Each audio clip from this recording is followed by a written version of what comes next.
Baik.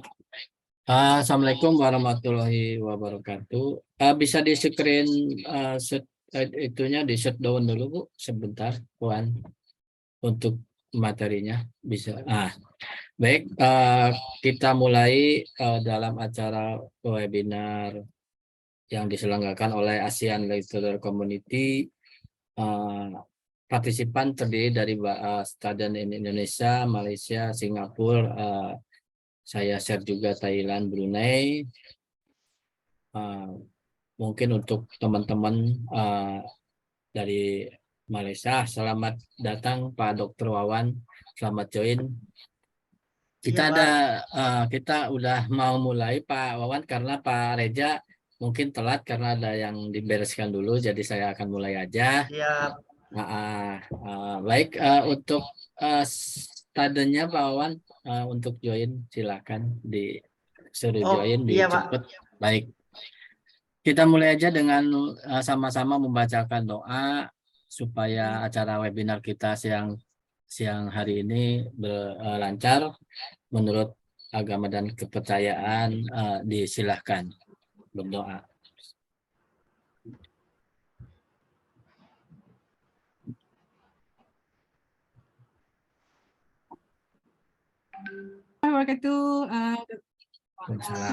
Pengurusi Majlis Dr. Wawan.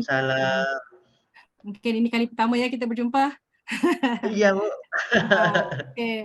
Just sedikitlah sharing berkenaan saya Alisa Ibrahim. Today hari ini sama dengan saya bawa satu juga kelas saya di University Kuala Lumpur Business School. So I also have foreign student with me here, which basically are from the other European countries, because in UniKL Business School we do have exchange students. Okay, jadi saya akan campur-campur lah ya Pak ya, bagi mudah difaham. Iya, silakan. Wah, putus-putus. Okay,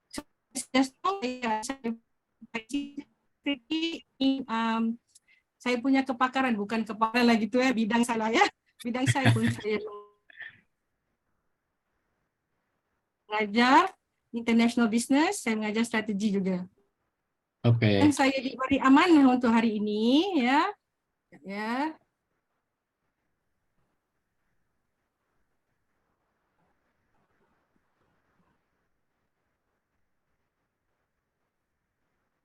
Millennial strategies to master millennial communication. Right? Nampak tak skrin saya? Belum nampak Puan. Belum. Sekejap ya. Share.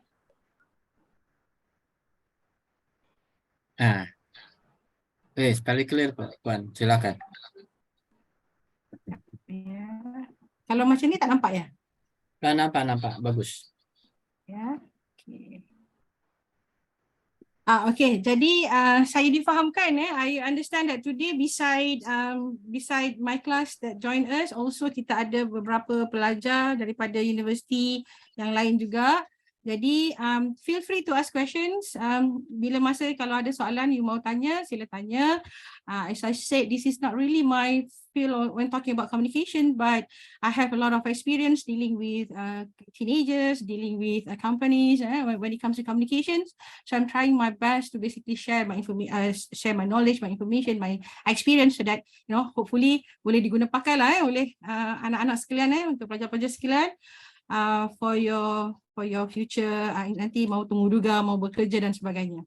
Okay, right. So basically when we talk about millennial, okay, kita kena faham dulu yang dimaksudkan dengan millennial itu.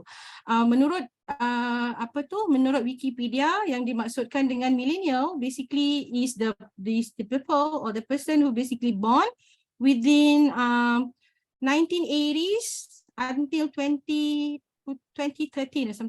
or about that. Okay, so meaning to say that you are basically fall under the millennials. Okay, kita semua tahu yang apa masalah yang ada sekarang ialah, I think most of the lecturers ataupun ibu bapa, we are familiar with the things that milenial kita ini sukar untuk berkomunikasi kerana teknologi yang ada pada kita. Because we have the technology that basically hinder the communication between us. What I mean by communication is that I'm talking about the physical communications, because we are so exposed to the technology types communications. Kalian lebih mahir menggunakan WhatsApp, kalian lebih mahir menggunakan Facebook Messenger, kalian lebih mahir menggunakan apa lagi? Telegram maybe in Indonesia. I don't know what is basically the major communication tools in Indonesia, but I think in Malaysia most of us or most of the student basically prefer or resort to WhatsApp messengers dan sebagainya. So ini ialah data yang saya kongsikan di sini, di depan kalian sini ialah data yang dibuat analisis yang telah dibuat oleh Hay Group, survey yang telah dibuat oleh Group menunjukkan bahawa 80% of our graduates did not strive to improve social skill and emotional skills. Okay, and this kind of graduates won't are less likely to excel in the organization when they go to workplace.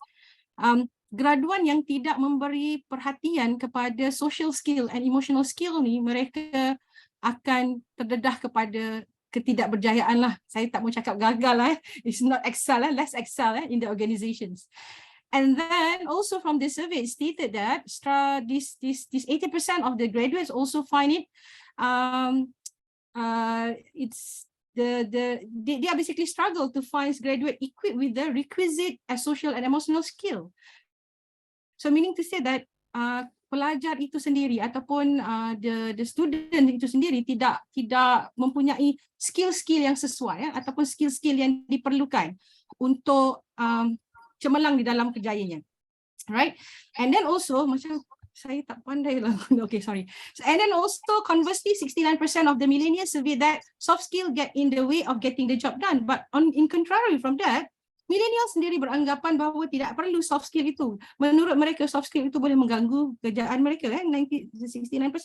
So bila kita fikir ataupun when we talk about communication with the millennials, basically maybe many years ago, 2 years ago, if we ask someone to describe millennial, we probably will say that this millennial, they are tech obsessed. Okay, kita biasa dengar kan, our millennials ataupun anak-anak muda kita sekarang ini terlalu obsessed dengan teknologi. They spend most of their time in front of the screen, right? And they are basically spoiled because they born with the technology. Masa saya dulu mau hantar surat kepada boyfriendnya melalui tulisan surat, tulis surat. Jadi makan masa untuk terima surat itu. But now you can communicate across the country, across the world, in no time, okay? Because of the system, because of the technology that you have. So millennial are labeled spoiled, are labeled lazy. But if we ask the same questions nowadays, millennial are basically labeled differently. They are our future leaders. You are our future leaders. Okay, you are talk and make it your source of income. This is something that kita belum fikir sebelum ni. Okay, you can just go to the YouTube and get paid because of that. And we are basically motivated, but from the survey, when we ask about your motivation, basically our hierarchy of needs is also different.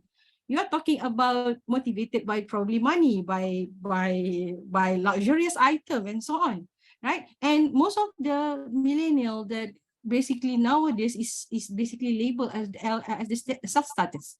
Okay, so this is basically two different perspectives of millennial that we can see. All right, so as time goes, we can see that we able, or the people, the scholars, so we are able to uncover a unique value or characteristic of the millennial itself that previously we see or view as a negative value. Okay, jadi sekarang ni kita lebih faham, kita lebih boleh cuba memahami apa ni millennial itu sendiri. Okay, basically there are two reasons for this. When we talk about this, there are two reasons for this. Okay, the evolution of millennial character itu sendiri. Kenapa saya punya berjalan sendiri? Sorry. Boleh macam mana ya? Saya tak tahu kenapa dia berjalan sendiri. Okay, alright. Sorry for the the mishap, right? So basically there are two reasons for this. When we talk about why millennial is basically labeled differently, basically there are evolutions of millennial characteristic. We can see that nowadays millennial are different. Okay, they are macam mana ni? They have grown their own negative traits into strength. That is very important point that we need to understand. Bapa, maybe help me to share because okay. I think I just go with this one because when I use the presentation mode, I don't know what happened.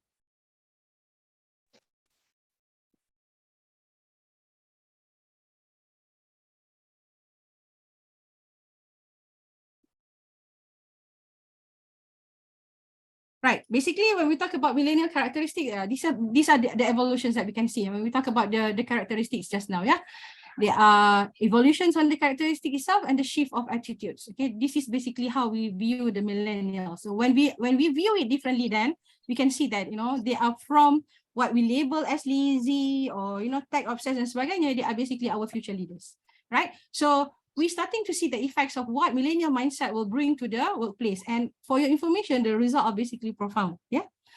And millennials, okay, so students and all, you are basically unnecessarily a bad communicators. It is just that in order for us to better understand you, we need to understand how basically we can communicate with the millennials. Okay.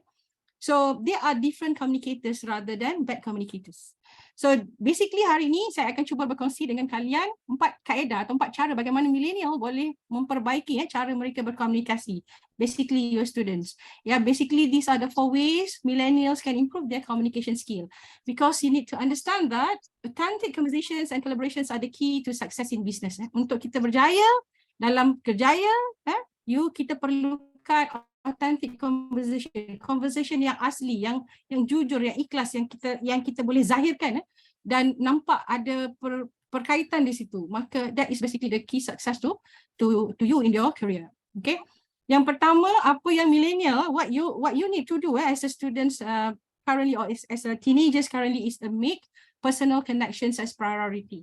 Okay, this is something that you need to do. You need to make your connections as a priority. Right. So how do you do that? Bagaimana kita boleh melakukan perkara ini ya? First thing first, you need to understand that kita perlu membina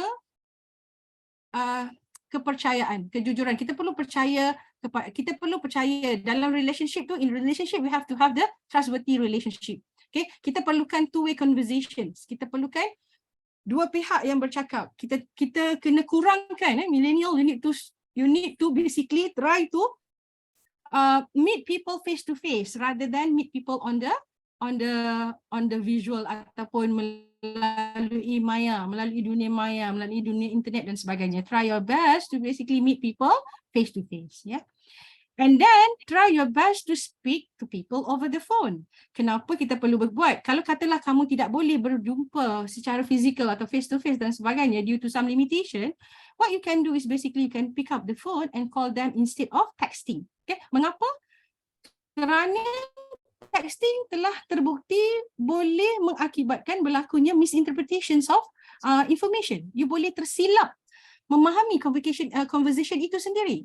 Maka you are encouraged to speak to people to avoid misinterpretation. Okay, sebagai pelajar juga, you are basically advised to call your lecturers, but before you call, probably you text them first and let them know that you are calling them.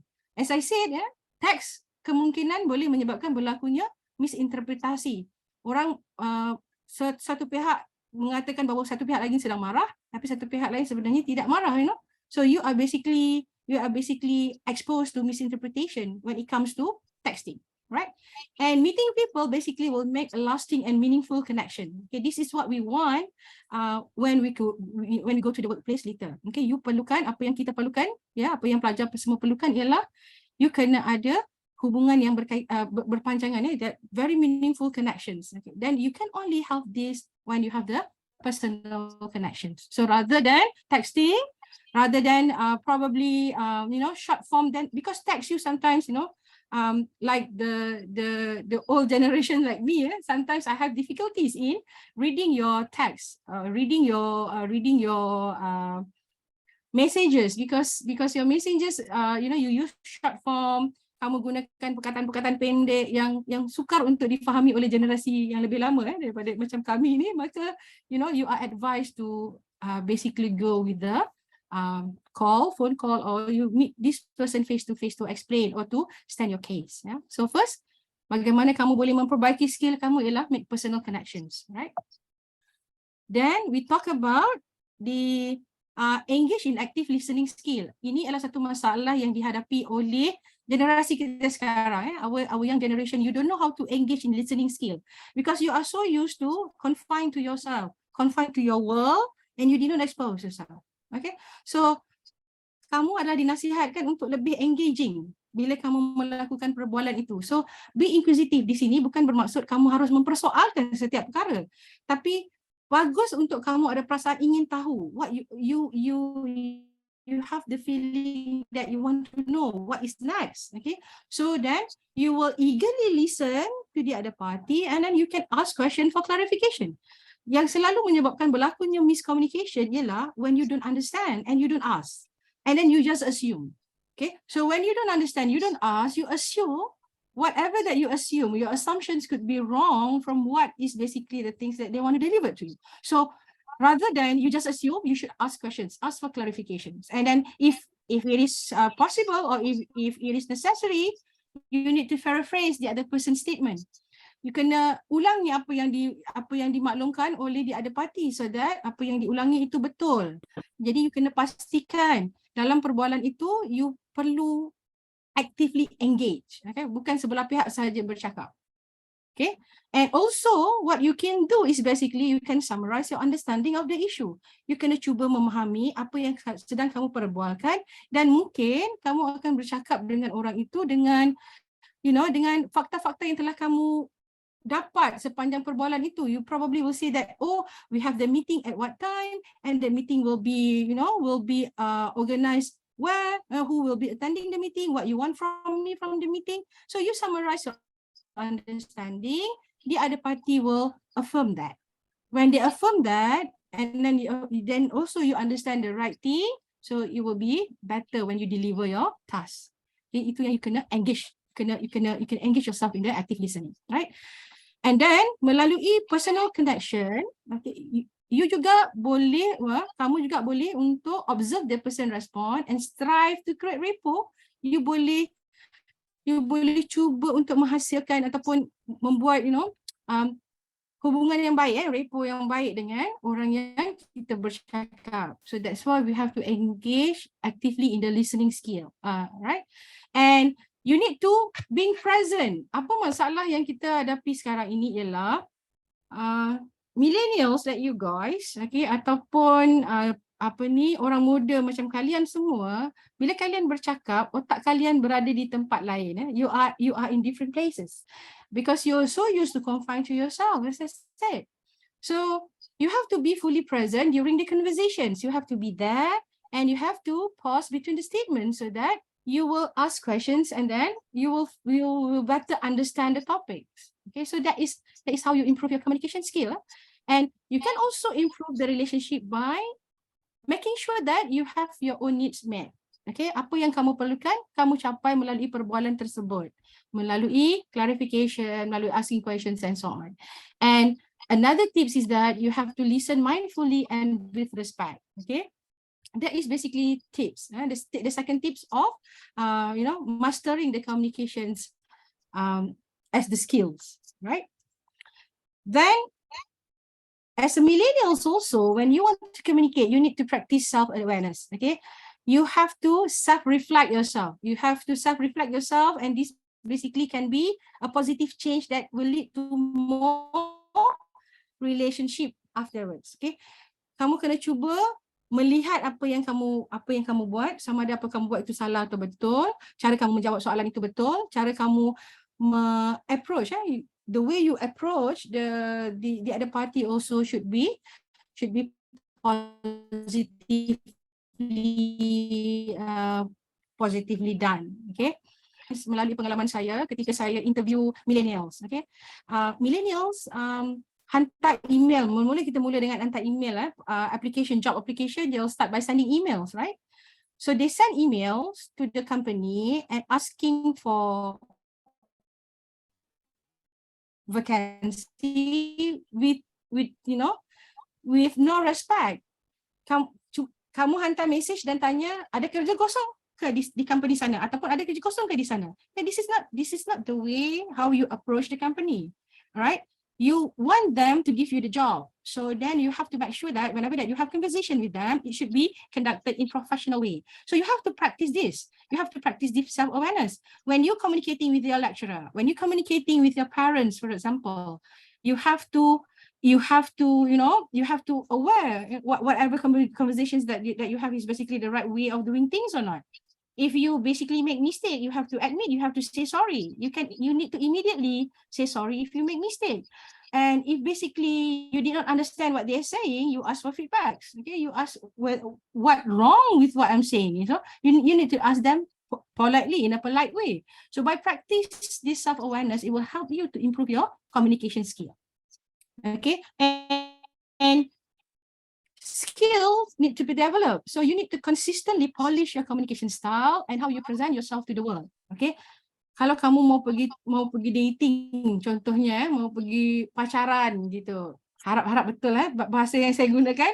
Kamu mau pacaran gitu kan, kita mau cantik, kelihatan we wear our best clothes and so on. So this is basically how we communicate with the professionals as well, where you have to attend class, where you have to communicate with your lecturers and supervisors. You need to well present yourself and then improve yourself in terms of the way you deliver your thoughts. Okay, right. And the most important thing is that you need to be accountable of whatever happened during your conversation. Okay, you have to take personal responsibility. Macam saya kata tadi, kalau katalah you buat silap ketika berbicara, you ask for forgiveness. If you don't understand and you make mistake, you ask them to clarify which basically the mistake that you have done. Right? If basically it's your mistake, you admit it and then you correct it. Right? You cannot control what anyone else say or do, but you can control what you can say and do. So then you have to be accountable of yourself. Okay, so those are the 4 tips ataupun the 4 skills that as a millennial is important for you in order for you to communicate. Okay, right. And on the other side, tadi kita cerita pasal millennial, bagaimana cara kamu untuk improve your communication skill. Right, so you start with the making personal connections, and then you start by engaging in active listening skill, and then you start by practicing. Also, you have to be accountable. So daripada pihak yang lain pula, bagaimana kita untuk berkomunikasi dengan millennials ini? Okay, right. So this is another facts that I want to share with you. And this is based on research. 50% of employees says their company does a good job in fostering communications. Okay.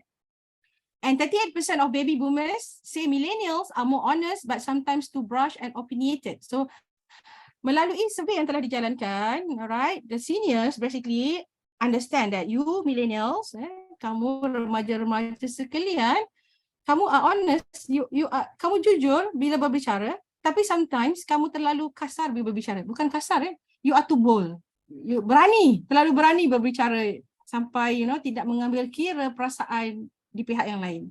So you can be opinionated, you can be brash, but in the same time you should practice self-awareness macam saya kata tadi, macam yang saya sampaikan sebentar tadi. And then 60% of the employees is that a web-based communication or a web-based Q&A platform is communication across generations. Okay, so meaning to say that people are prefer nowadays to communicate via the question and answer through the platform. Okay, rather than asking questions and so on.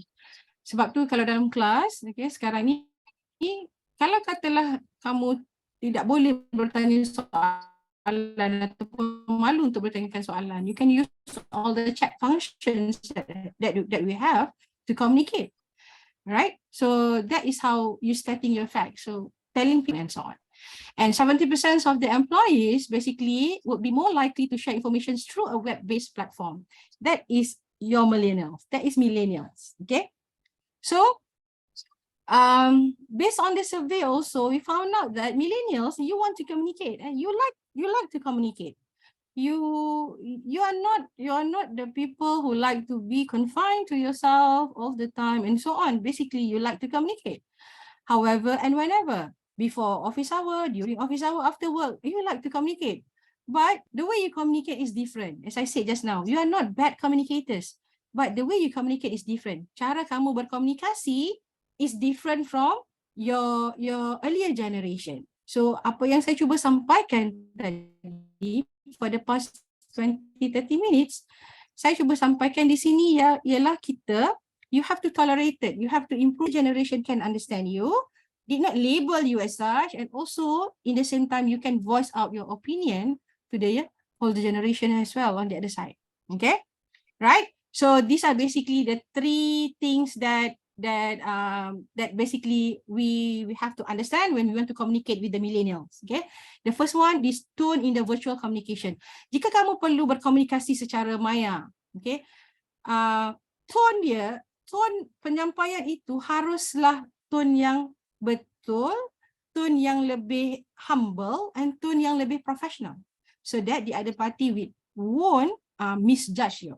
Okay, so the problem here is that normally millennial, when they use the visual communication, they did not use the right tone. Tonasi itu tidak sesuai. Tonasi itu seperti kawan-kawan.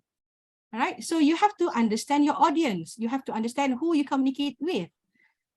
Jika kamu berkomunikasi dengan cikgu mungkin ataupun dengan pensyarah kamu, caranya tentu berbeza dengan kamu berkomunikasi dengan kawan-kawan kamu.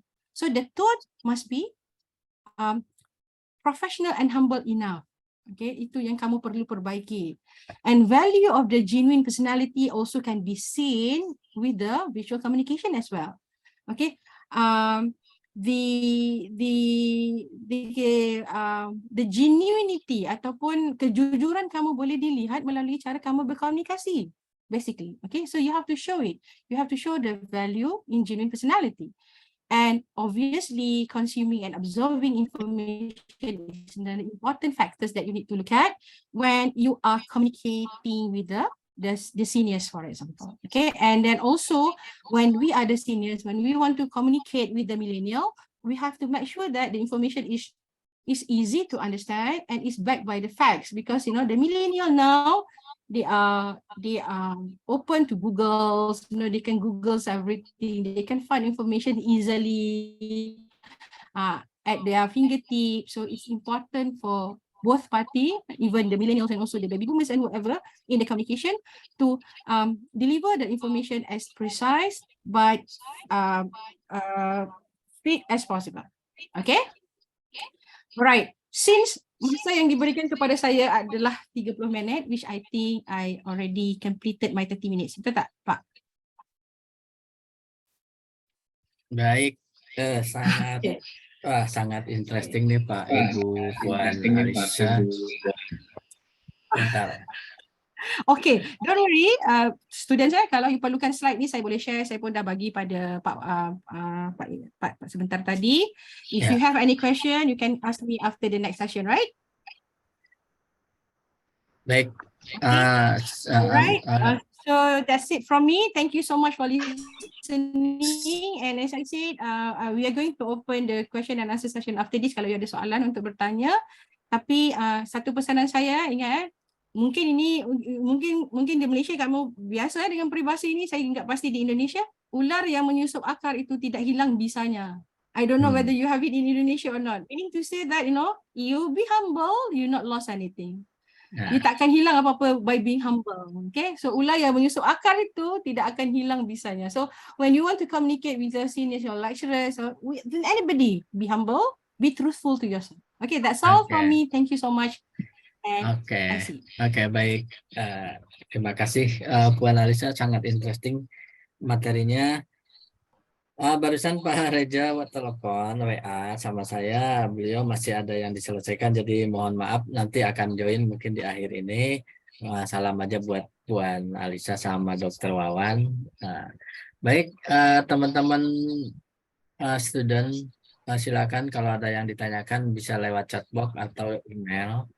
Di sini udah ada beberapa pertanyaan, tapi nanti akan saya bacakan setelah pemateri kedua Pak Wawan menyampaikan. Tapi sebelum itu, seperti biasa, silakan Pak Dr. Wawan Setiawan dari Uniska untuk menyampaikan materinya. Apa mau disampaikan? Ya, silakan. 30 sampai 35 menit. Oke, terima kasih. Sudah bisa terlihat share slide saya, Pak? Sangat jelas, clear. Silakan. Bagus, bagus. Alhamdulillah. Alhamdulillah. Terima kasih. Oke, thank you for the time for me. The first of all, I would like to introduce myself. My name Wawan Heri Setiawan. You can call me Wawan. It's okay, or my last name Awan. I'm from Kadiri Islamic University in East Java, Indonesia. And thank you. The material from Dr. Alisa Ibrahim make me aware that millennial need soft skill. It is important how to communicate with the other person. And then my slide here just make support, because already we know the second reason or two reasons soft skill for millennial, and also for way millennial can improve communication with engage in active learning, listening skill, practice self awareness, remain accountable, and make personal improvement. And also there are things for the communication tune in virtual communication value, communicating, approaching the information. It is very nice for us, special for our student, yeah, for our millennial student. And then here I would like to give some definition about soft skill. Maybe our student in Uniska Kadiri need awareness about the soft skill itself. Yeah, of course, soft skill are one of important thing that must be developed in life or in the world of work. Of course, maybe Dr. Alisa said that soft skill sometime in the job there is support, but make apa ya, malah menghalangi gitu ya in their activity. But we have realized that the soft skill are communication skill, individual character, enhance social intelligence, and the ability to adapt well in the life and the world of work. Of course, soft skill, it is very important for personal, every millennial person. There is some support the soft skill. Of course, Dr. Alisa already explained about the communication. Maybe there is other support from problem solving. Yeah, because all of the skill, sometimes there is no SKS gitu ya. There is no material itself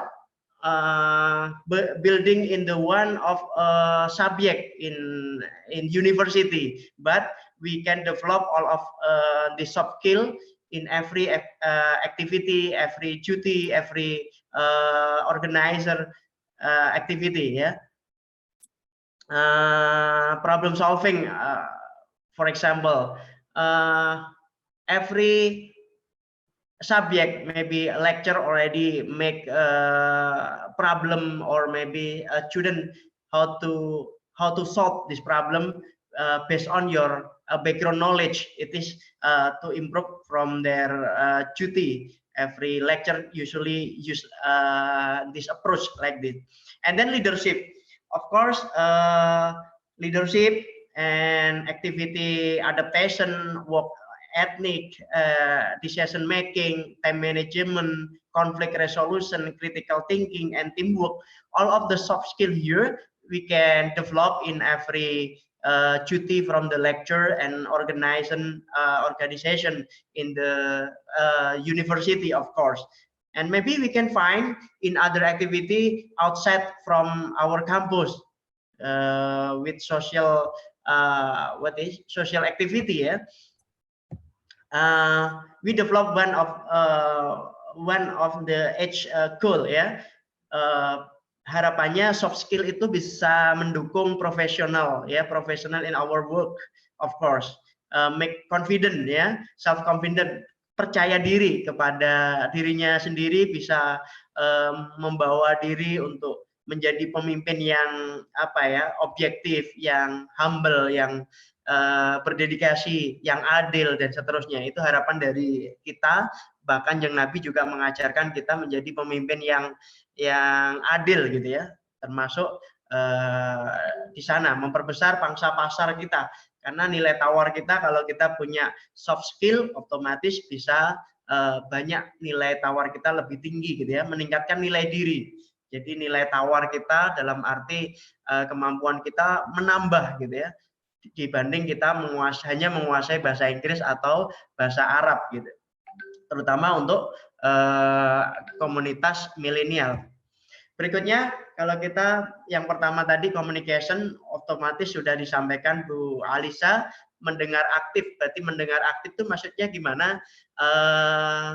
Menjadi good listener, ya, good listener. Kalau aktif itu ya our brain, our eyes, our body language focus in our partner, ya, our partner communication. Kita bisa menguasai public speaking, storytelling, communication non-verbal atau communication verbal, kita presentasi di public area atau organisasi, dan seterusnya. Ini sudah disampaikan Bu Alisa tadi, hanya menambahkan. Berikutnya yang kedua, leadership. Ya, ini bisa didorong dengan kita sering membuat project gitu ya. Kalau mahasiswa terlibat dengan project itu pasti ada di sana terbangun untuk leadership-nya, pasti akan kelihatan siapa yang memimpin, karena dalam satu tim tidak akan bisa menyelesaikan satu misi bila mana tidak ada leadership di dalam satu tim tersebut. Ada monitoring, delegasi yang bisa menyampaikan perwakilannya di dalam satu tim itu. Manajemen proyek, ini salah satunya untuk meningkatkan ke sana. Dan juga manajemen konflik, bagaimana meredam ketidaksamaan pendapat dan juga ide di dalam satu tim itu, menyatukan berwarna-warna pendapat dan argumen mereka menjadi satu kesimpulan yang bisa menjadi solutif di antara akar masalahnya. Ya, terus di akhir ini fungsi dari leadership bisa membuat keputusan yang disepakati bersama ya. Dari leadership kita ketiga tadi untuk problem solving, ya di sana akan muncul beberapa kreativitas, research, manajemen risiko, kerjasama tim, ya, berpikir kritis. Harapannya problem solving ini akan memunculkan banyak celah, banyak alternatif solution dari case yang diberikan oleh dosen dalam meningkatkan, mengimprove their soft skill for all of the students, gitu ya. Ada kerjasama tim di sana, sehingga anak-anak akan berpikir kritis untuk menyelesaikan misi bersama tersebut, bukan misi pribadi, gitu ya, di kerja tim itu. Berikutnya, adaptasi ya. Adaptasi berarti ibarat seperti kalau pepatah di Indonesia, hiduplah seperti bunglon. Ya, bunglon itu apa? Dia suatu hewan yang dia bisa berubah di mana saja dia berada. Dia menempel di warna hijau, dia akan di daunan hijau, dia akan berubah menjadi hijau. Di pohon yang berwarna coklat atau daun coklat, dia akan merubah diri menjadi coklat. Berarti fleksibel ada di sana. Percaya diri, konsisten, dan bisa berkomunikasi. Optimisme, ini poin penting daripada kita bisa beradaptasi. Soft skill ini nggak bisa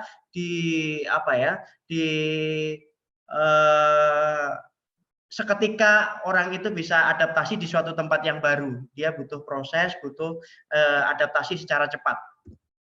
ini adalah latihan kita untuk menjadi sana. Etika kerja. Nah, etika kerja sama dengan tadi yang disampaikan Bu Alisa, saya sangat appreciate, saya sangat setuju bahwasannya etika kerja atau etika berkomunikasi itu sangat penting. Misal dengan temennya bahasa gaul atau bahasa slang bisa lah dalam berkomunikasi via WA, Instagram atau via Facebook dan yang lain gitu. Tapi mungkin dengan orang yang usia di atasnya mungkin perlu attitude ya, perlu mungkin kalau di mahasiswa kami kita menerapkan 5 poin kalau kamu mau berkomunikasi dengan dosen.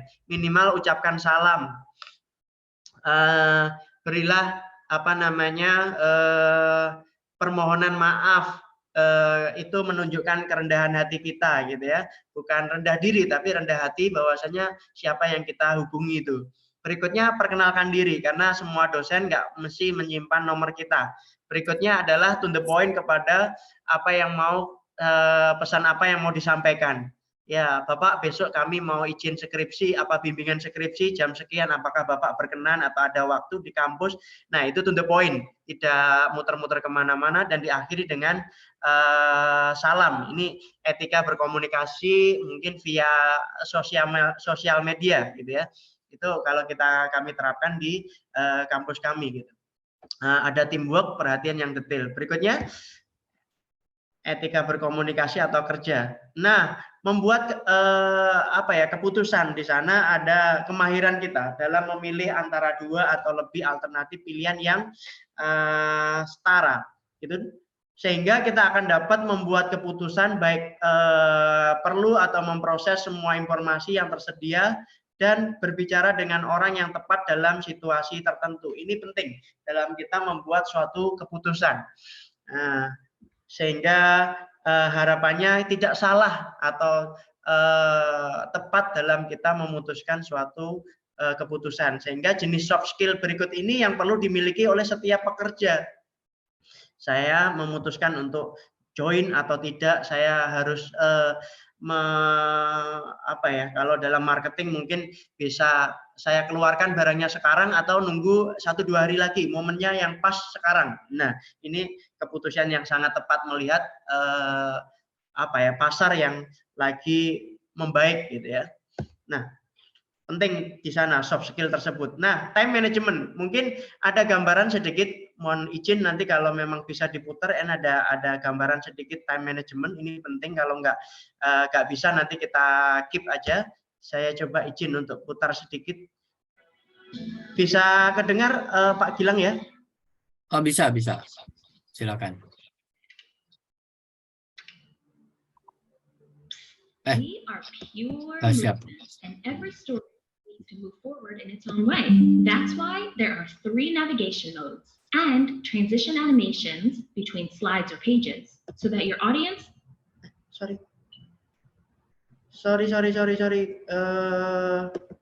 Tadi keputus. Ya. Bentar. Poinnya tadi di sini. Salah ngeklik, dia berhenti sendiri.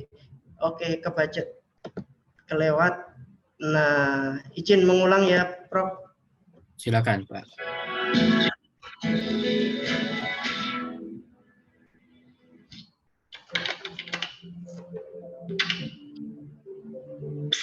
We are pure movement, and every story needs to move forward in its own way. That's why there are 3 navigation modes and transition animations between slides or pages so that your audience doesn't lose their way. Let's have a look.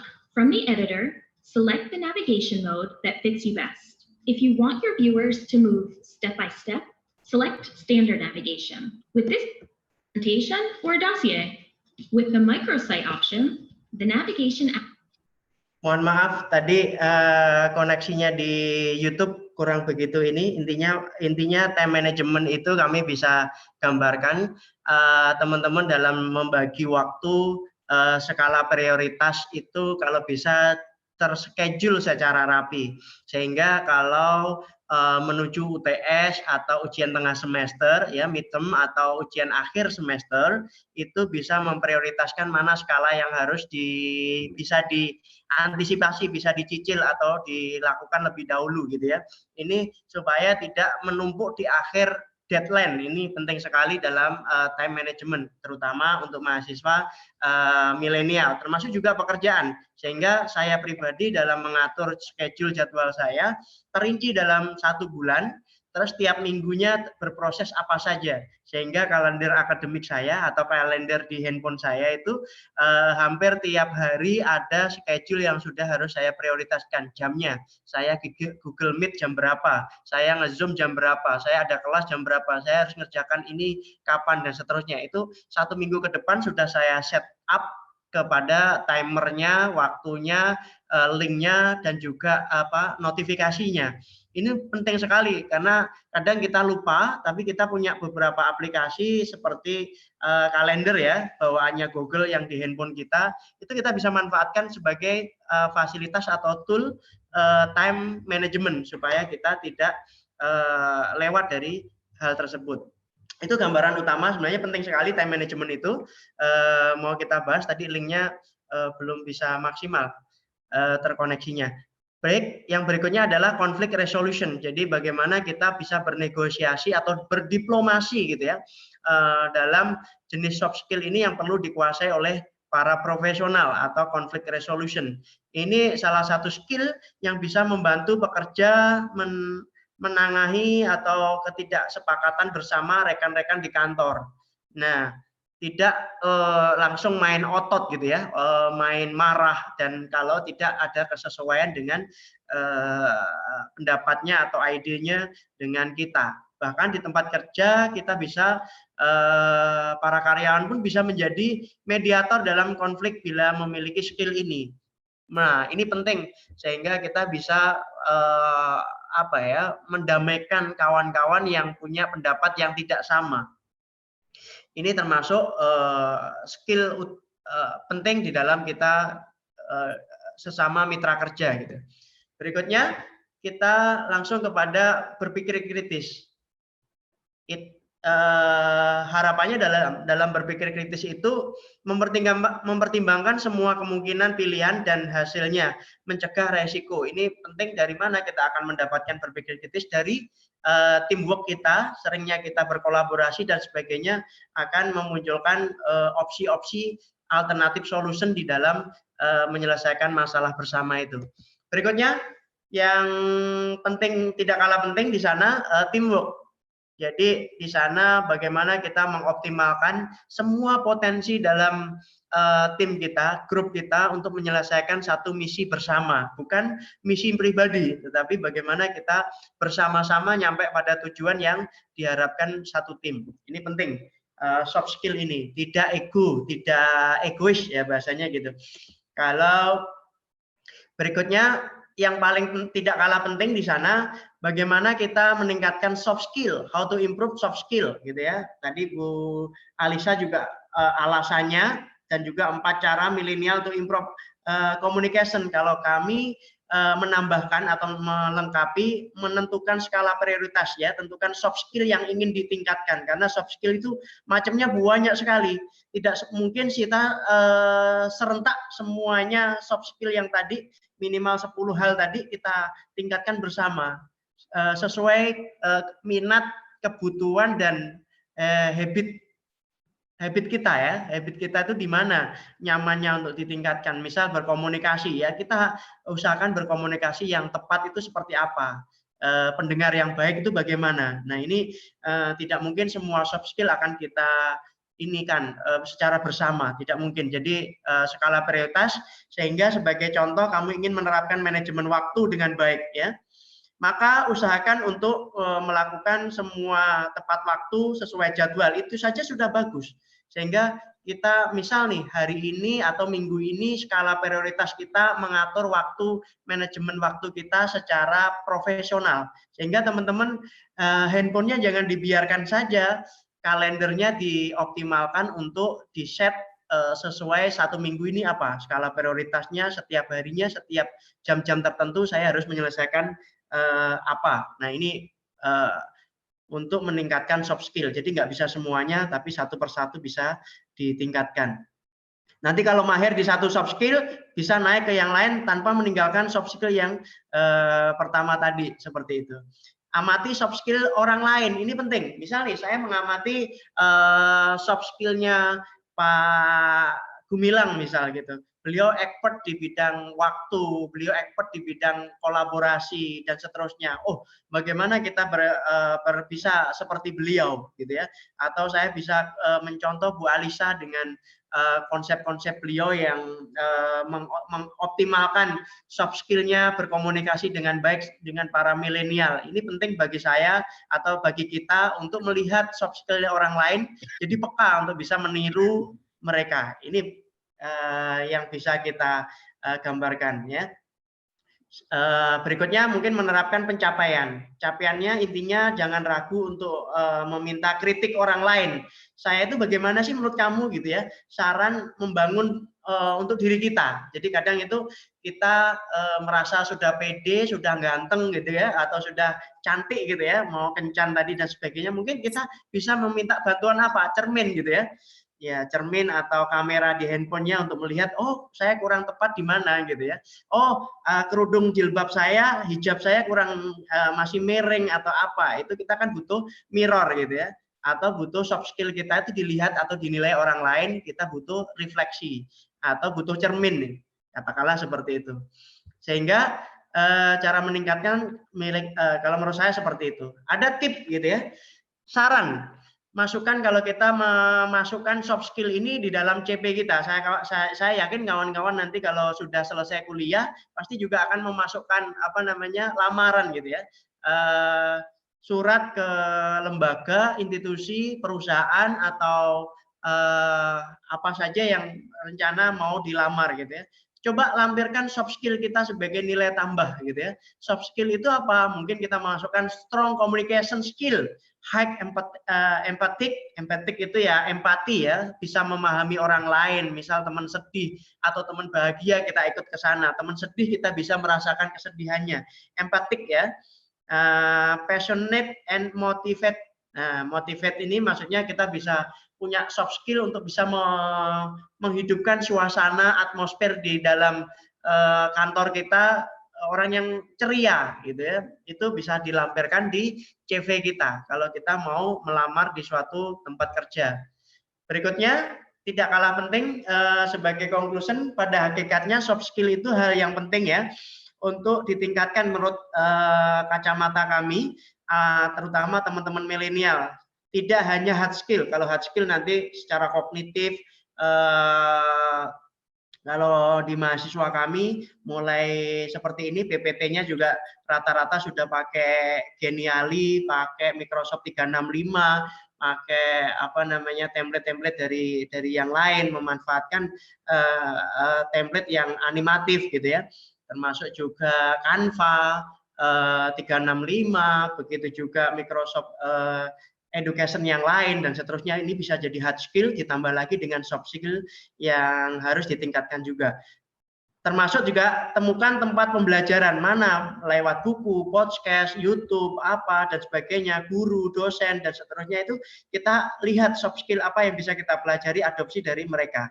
Kelas online bisa menjadi tempat pembelajaran, tempat bagi kita atau kalian dalam meningkatkan soft skill. Juga tetapkan pencapaian saat kamu sedang meningkatkan soft skill. Ini juga perlu skala prioritas tadi ya, mana yang mau ditingkatkan dari sekian 10 soft skill yang saya tunjukkan tadi, mana yang mau kita dahulukan. Nah, ini mungkin yang bisa kita sampaikan dari conclusion itu. Yang Nana nanti pertanyaan bisa disampaikan oleh moderator, saya kembalikan ke jenengan. Terima kasih. Baik, Pak Gumilang, terima kasih. Ya, sama-sama baik. Sangat interesting, Pak Dr. Wawan, sangat jelas tadi materinya. Di sini udah ada beberapa pertanyaan yang masuk ke email. Saya udah dari beberapa ini ada masing-masing saya pasang atau saya berikan 2 saja. Yang pertama buat Puan Alisa Ibrahim. Di sini yang mana ya? Oh, ini. Yang pertama pertanyaannya ini dari Lani. Lani ini dari mahasiswa di Indonesia. Bahwa sekarang ini banyak milenial cakap bahasa gaul, Bu. Tahu bahasa gaul itu bahasa anak-anak milenial sekarang. Apakah hal ini merupakan masalah atau dinamika biasa? Itu pertanyaannya, Bu. Jadi apakah fenomena ini merupakan masalah atau dinamika dianggap biasa saja? Itu yang pertama.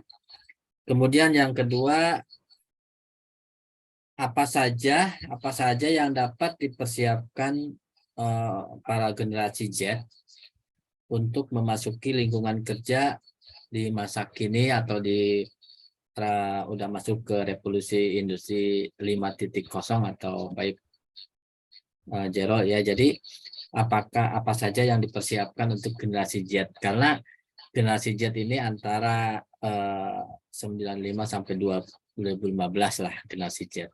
Itu dari Ahmad kalau nggak salah di sini, untuk Puan Alisa. Dan untuk Pak Dr. Wawan ada dua pertanyaan yang saya udah rangkum. Yang pertama, ada kesulitan mahasiswa berkomunikasi dengan bahasa formal. Bagaimana sikap kita atas fenomena ini? Apakah lebih penting about atau ke bahasa atau konten atau ke konteks? Itu pertanyaan dari Sofyan. Kemudian pertanyaan yang kedua dari Farhan Unbaja, Universitas Banten Jaya. Di sini, terkadang di zaman sekarang ini kadang etika atau attitude sering dilupakan. Bagaimana caranya agar walaupun sekarang udah zamannya zaman milenial, tetapi attitude tetap dilaksanakan. Tadi Pak Dr. Wan sangat berbicara tentang attitude. Itu aja, masing-masing 2 pertanyaan. Silakan yang pertama Puan Alisa, ada around 5 sampai 7 menit untuk menjawab. Silakan Ibu atau Puan. Terima kasih Pak Gumilang. Right, thank you for the question. Terima kasih atas soalan yang telah diberikan tadi. Saya dapat tangkap soalan yang pertama saja. Yang kedua nanti saya tanya semula Pak Gumilang ya. Yang pertama tadi ditanya berkenaan dengan bahasa gaul. Ya, bahasa gaul ataupun you can call it the slang lah, millennial slang. Isunya di sini ialah kalau bahasa gaul itu digunakan bersama kawan-kawan, saya tidak nampak dia sebagai satu masalah. Ya, di mana you know, when you communicate with your friends, it's okay for you to use whatever communication means that you can. But bila mana kamu terbawa dengan slang itu, bila terbawa dengan slang itu ke dalam perbualan yang profesional, dengan dosen-dosennya, dengan pensyarah-pensyarahnya, dengan you know, company yang kamu mahu minta kerja, yang itu sudah datang kesilapan di situ. Okay, sebab tu awal tadi saya sudah bilang, bila kita mau berkomunikasi, you have to understand, you have to know who is your opponent, siapa yang kamu sedang berkomunikasi itu. Then you have to be accountable for the communications that you are engaging in. Jadi millennial harus tahu bagaimana cara untuk you know, to classify this kind of people that you communicate with. Jadi ketika berkomunikasi dengan guru ataupun dengan ibu bapa contohnya, kamu tidak boleh menggunakan bahasa slang yang kemungkinan tidak difahami. Nanti akhirnya isu miscommunication itu akan berlaku dan misinterpretation itu akan berlaku.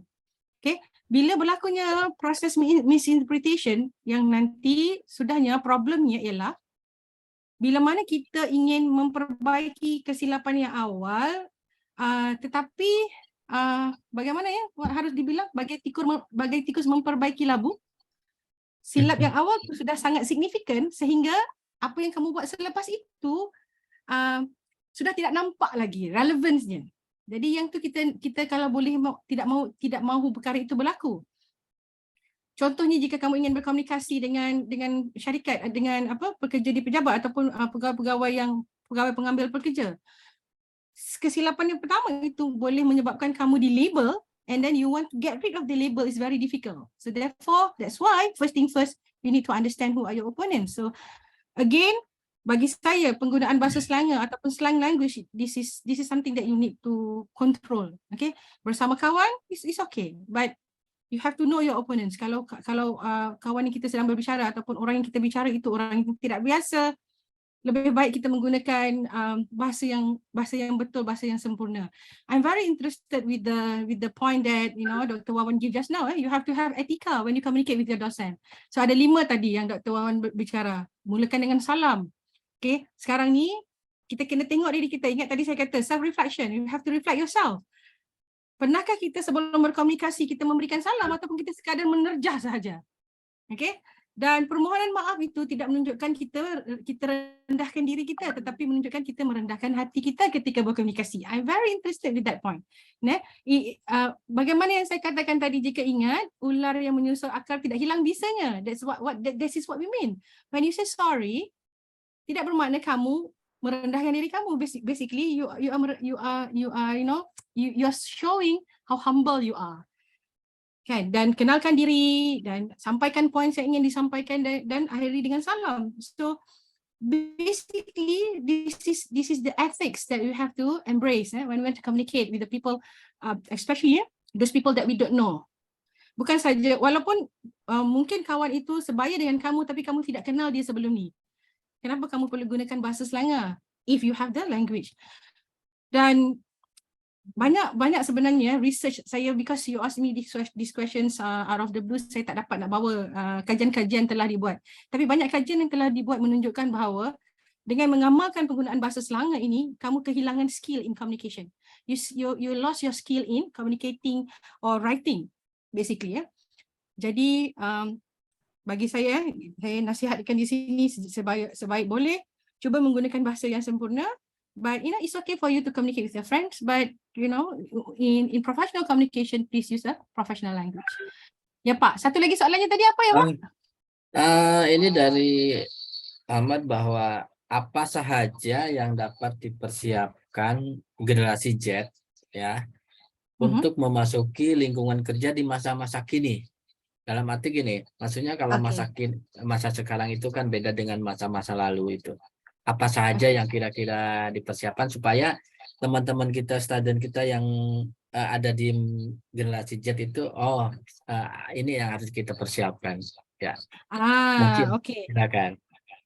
Alright, so if the question is basically with regards to your soft skills, I think Dr. Wawan tadi sudah panjang sudah perkenalkan ataupun bicara berkenaan soft skill, where you need to improve in your communication, problem solving, leadership and so on.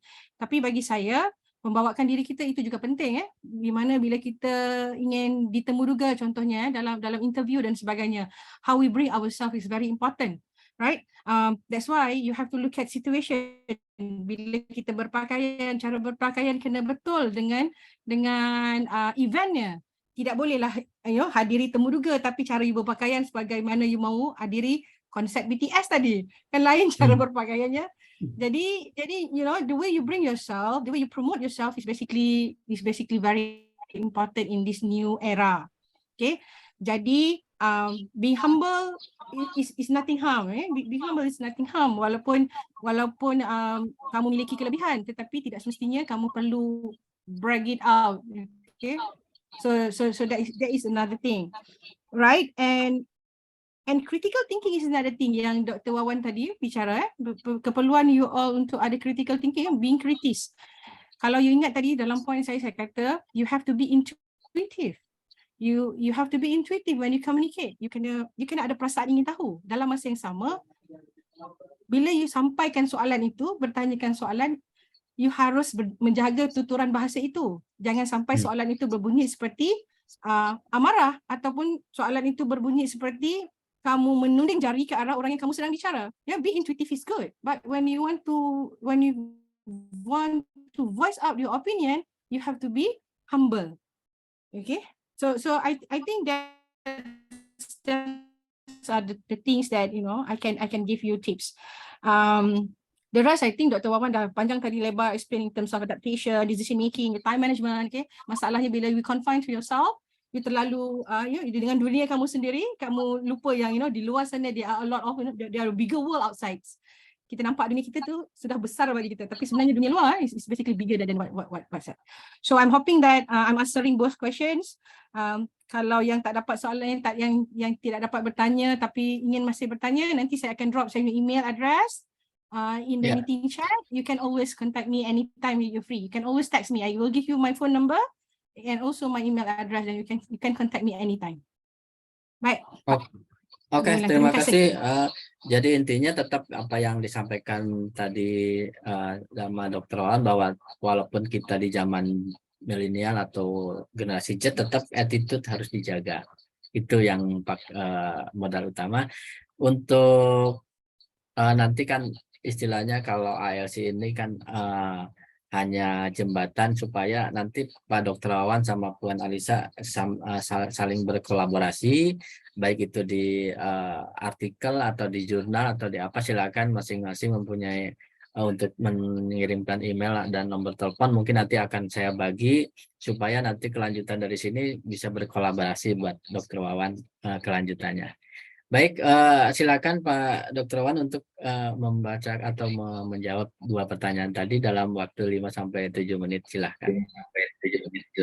Iya, terima kasih, luar biasa. Ini silaturahim kita di majelis ilmu yang cuma beberapa menit atau 1 nggak sampai 2 jaman ini, tapi harapannya kita mendapatkan banyak sekali ilmu gitu ya di majelis yang sangat dimuliakan Allah ini. Saya yakin teman-teman banyak belajar dari kawan-kawan di Malaysia bagaimana meningkatkan soft skill itu. Kalaupun mahasiswa ada kesulitan dari pertanyaan pertama tadi, yang pertama ada kesulitan dalam berkomunikasi secara normal. Apakah itu lebih penting konten atau secara formal? Ya, apakah secara formal ya itu penting mana konten sama konteks gitu ya. Kalau saya katakan dua-duanya itu penting, karena formal itu tidak bisa ditolerir. Kita berbicara dengan siapa, kita berhadapan dengan siapa, kalau kita bisa menempatkan itu, kita akan dihargai oleh lawan bicara kita. Itu penting, sehingga formal tidak sama dengan informal. Mungkin informal kita bisa ngobrol dengan bahasa slang kita, atau bahasa yang komunitas kawan kita itu pahami gitu ya.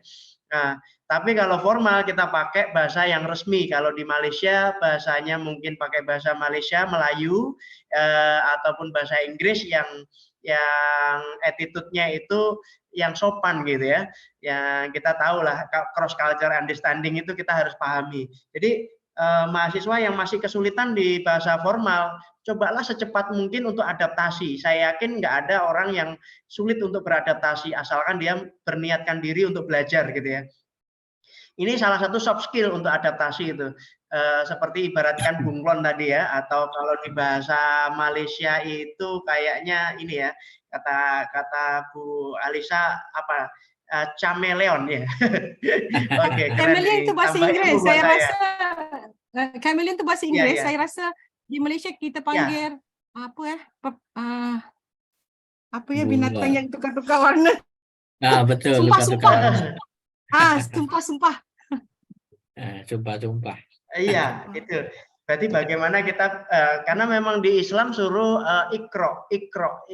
Nah itu memang kita suruh membaca, mengamati situasi, bagaimana orang lain bercakap ke kita, dan kita bercakap balik ke mereka dalam situasi formal atau situasi resmi, baik itu konten atau konteks. Kita nggak bisa memilih itu.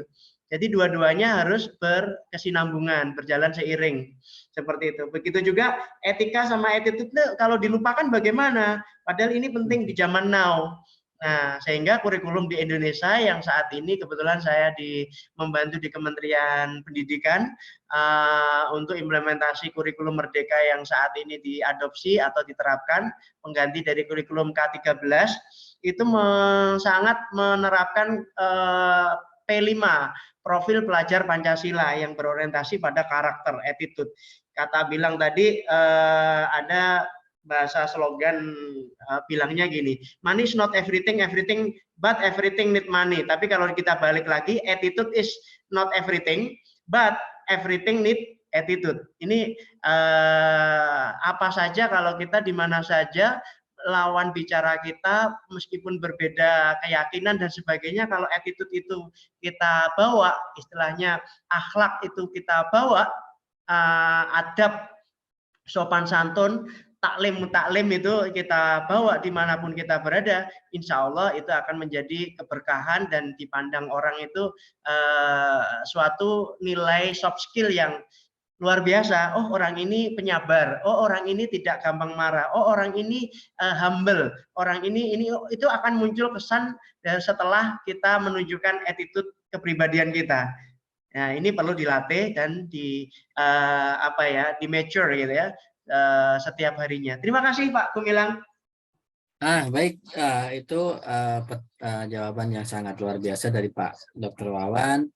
Intinya tetap attitude tetap harus dijaga, dan kita sebagai kaum milenial nih, teman-teman student di Zoom ini, bahwa walaupun kita berjiwa milenial tapi tetap attitude yang diutamakan tadi, supaya nanti ke depan tidak ada salah langkah dan salah kata, tutur kata.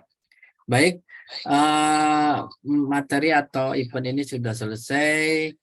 Cuman tadi tetap mungkin nanti akan di event berikutnya Pak Reza akan mengundang lagi Pak Dr. Wawan sama Puan Alisa dengan event yang lain, supaya diskusi atau kolaborasi kita ini akan lebih terjaga.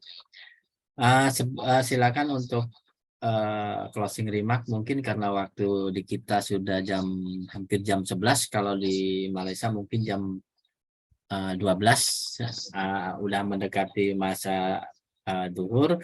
Silakan closing remark dari Ibu atau Puan Alisa, barang 1-2 menit untuk closing remark, silakan. Saya tidak apa lagi lah mau saya sampaikan, cuma saya ingin mengucapkan terima kasih kepada Pak Gumilang dan juga Dr. Wawan atas peluang yang diberikan pada saya, and to my student, I hope that we learn a lot from the sessions, especially the sessions that will be delivered by Dr. Wawan just now. And to the rest of you, as I said, if you have any questions, you feel free to contact me at any time. I already dropped my email address and also my WhatsApp number in the chat room, so you can contact me personally. Tak ada masalah. Biasanya saya memang akan jawab sama ada lambat atau cepat saja. Kalau dalam kuliah kadang-kadang lambat sikit. Semoga kerjasama antara kita dapat berlanjutan lagi, and you are welcome to any of my sessions after this. Pak Gumilang ya, kalau ada apa-apa session lagi selepas ini yang mau sekali kolaborasi, silakan. So itu saja dari saya. Terima kasih banyak-banyak ya keduanya ya, Pak Gumilang dan juga Dr. Wawan. InsyaAllah kita ketemu lagi di masa akan datang. Baik, silakan Pak Wawan untuk closing remarks-nya. Terima kasih. Ini sambutan yang luar biasa dan kehormatan bagi saya secara pribadi bisa diajak, ditawari kolaborasi sama Bu Alisa. Sedikit kami melihat profil beliau yang luar biasa, tulisannya dan seterusnya. Nanti saya sangat interest untuk bisa berkolaborasi nulis bareng sama Bu Alisa. Nanti dari saya melihat CV di Google-nya luar biasa. Nanti harapannya kita bisa lanjut kontak, di nomor handphonenya juga izin saya sudah save. Untuk selanjutnya kami terima kasih terutama ALC sudah dipertemukan dalam majelis ilmu yang bahagia dan luar biasa. Insya Allah diberkahi sama Allah, menjadikan nanti antara Malaysia dan Indonesia semakin hari semakin harmonis, semakin hangat, semakin berkolaborasi dalam segala hal terkait dengan keilmuan di majelis ilmu semacam ini. Terima kasih Pak Gumilang, Bu Alisa, dan semua kawan-kawan yang hadir. Assalamualaikum warahmatullahi wabarakatuh. Waalaikumsalam. Baik, terima kasih Pak Dr. Wawan Steban dari Uniska Jawa Timur Indonesia sama Puan Alisa. Terima kasih udah berkolaborasi, udah sharing ilmunya. Mungkin nanti ke depan akan di event yang lain kita akan undang kembali. Salam sekali lagi, salam dari Pak Prof Reza, karena beliau lagi mendampingi Profesor Haidar itu dari mana dari Malaysia juga lagi ini, jadi nggak bisa join, jadi mohon maaf, tapi tidak mengurangi rasa hormat. Salam dari beliau buat Pak Dr. Wawan sama Tuan Alisa. Baik, event ini sudah selesai. Saya sebagai host atau sekaligus moderator mohon maaf apabila ada kata-kata atau penyampaian yang kurang berkenan. Mohon maaf sekali lagi. Kami tutup dengan Assalamualaikum warahmatullahi wabarakatuh. Assalamualaikum. Silakan kalau untuk klip akan saya